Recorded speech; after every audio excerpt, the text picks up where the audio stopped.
We'd love to hear from you and find out what you want to know to help make your lives better.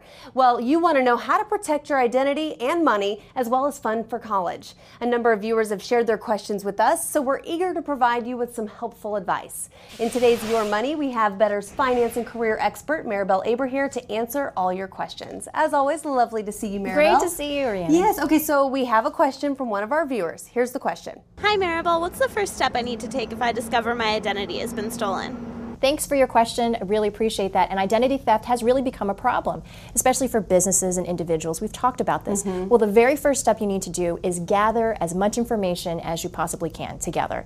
You know, when was your identity stolen? Was your wallet stolen? What was accessed? Because what you want to do with that information is basically file a police report. And so many people think, wow, you know what, really? I mean, I just lost my wallet. It's so important because it starts the documentation.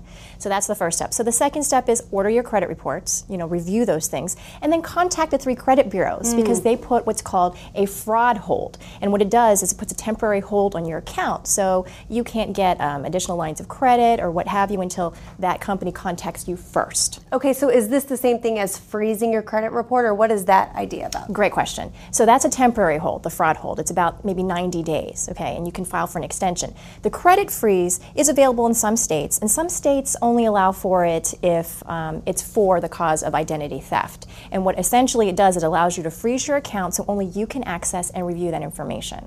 So that's good. It's totally important, and people should look at consumerunions.org for more information about their state. Okay, so and a lot of people these days are being very particular about who's handling their money. So one of our viewers had this question. Hi, Maribel. Is there a way that I could do a background check on my stockbroker? Wow, thank you for that question because I actually worked for what's called the NASD. NASD is part of now FINRA. FINRA stands for the Financial Industry Regulatory Association. Okay, what is it? What is it? That's a lot of words. Right. What does that mean? Basically, it's a leading regulator of securities and brokerage firms in the United States. Okay, that's who everybody's registered with. So you see member FINRA on a commercial or your brokerage house. The site, I think, says they have 4,700 members, so brokerage houses, and then 635,000 registered reps. That's a lot. Right, and what you want to do is be able to check on your registered rep. So they have a program called FINRA Broker Check. Go online, it's totally free. You can look up background information about your broker and really do some due diligence because you ought to know who's really, dealing with your money. So absolutely do a check on your broker. You do not want your money in someone's hands. You don't know what they're doing. So our last question comes from a viewer who's concerned about paying for her daughter's college education.